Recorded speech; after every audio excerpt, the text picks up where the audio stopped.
It is no secret that box PvP maps have dominated the charts of Discover for years. So today, I'm going to be showing you guys how you can make your very own box PvP map.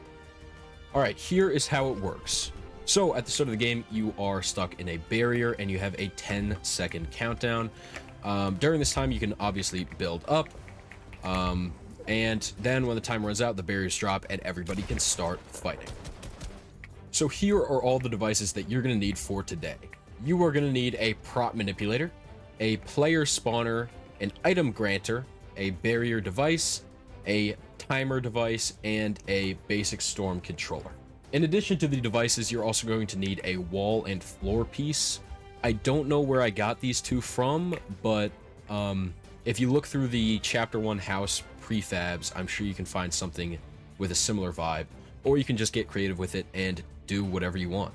So let's actually start with building our box.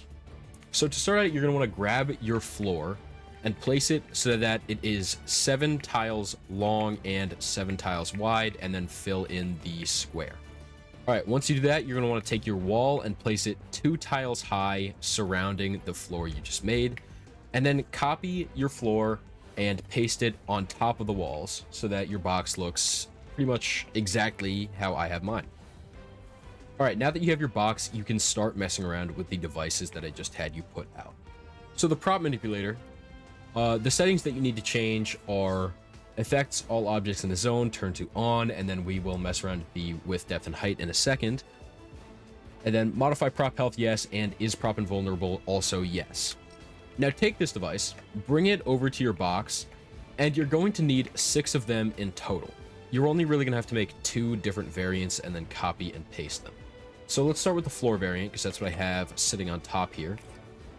And that is going to be 6 tiles wide and 6 tiles deep and 0 tiles high. Then place it so that, as you can see here, it at least overlaps with all of my roof tiles that I have here. And then copy this and put one in the floor as well. Then make a copy that is 6 tiles wide and 2 tiles high, but 0 tiles deep, and put it on each of your walls. Now that you have this set up, people will not be able to break out of your box, which is pretty important. The reason that you can't have one big prop manipulator that covers the whole box is that that would make people's builds invulnerable as well, which you obviously do not want. All right, moving on to our next device, the player spawner. All you have to change is visible in-game to off. Now, before you start placing these around, you're going to want to mess with your item granter. The only setting you have to change is grant all items. And then as to what you want to put in here, there's obviously a lot of freedom with it. I have a blue assault rifle, a blue OG pump, 2 slurp fish, and 3 minis. Now, if you do not want to turn on infinite ammo, you can add your own ammo to the item granter, but that is all up to you. Now, go into your functions in the item granter and set grant item to your player spawner on player spawn. Once you have that set up, now you can place around your player spawners. If you waited until after you would place them around, then you'd have to individually set up a binding between the granter and every single player spawner, which would have been really annoying.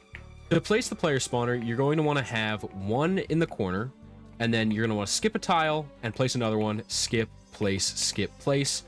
By the end of it, there should be one in each corner, and the rest should look like I have it here. Now, once you've done that, you can start messing with the barrier device. You can change the barrier material to whatever you want, but I have it on blue force field. Your zone shape has to be a hollow box with a height of 2, and turn collide with camera off. Then, once again, before you start placing these around, move on to your timer device. Make it 10 seconds long. Turn start at game start on, can interact, no, visible during game, hidden.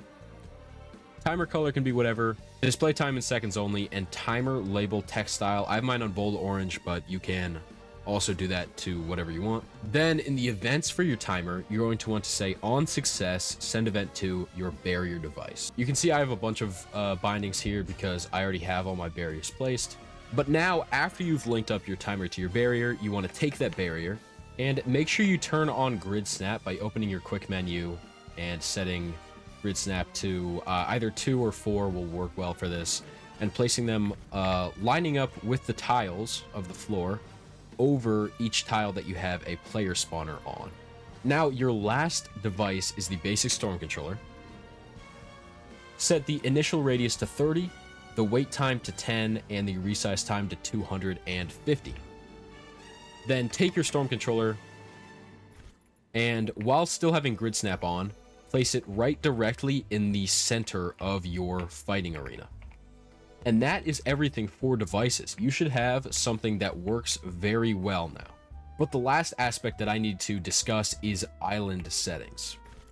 In your island settings, you're going to want to go to mode and structure and make sure your max players is set to 16 because we have 16 player spawners out. I don't know exactly which of these settings I had to change. I can't remember what they are on default. Teams should be free for all. That's probably default.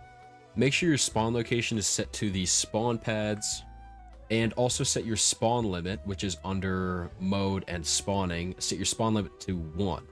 Then under mode and end condition, make sure last standing ends game is on. Then there are a couple other optional settings like infinite ammo. That is under player inventory, and you can change infinite consumables or infinite reserve ammo. I believe you also have to go into player and shields and set the starting shield percentage to 100%. Those are all of the settings that I can think of. So once you've changed all of those and you followed this tutorial, you should be able to start game and have a working box PvP map. If you want, you can just have your friends join you and you can have fun for hours in this. Let me know in the comments if you want me to show you how you can add like classes and powers to the map, because you know, a lot of the popular box PvP maps all have those. And before I sign off, I just want to do a little plug. If you need help with anything in your Fortnite creative map, I am available. In the description of this video, there's a link to my Discord server. If you go in there, you can hire me to come into your Fortnite creative map and teach you how to do something, or you can just tell me what to build and I'll build it for you.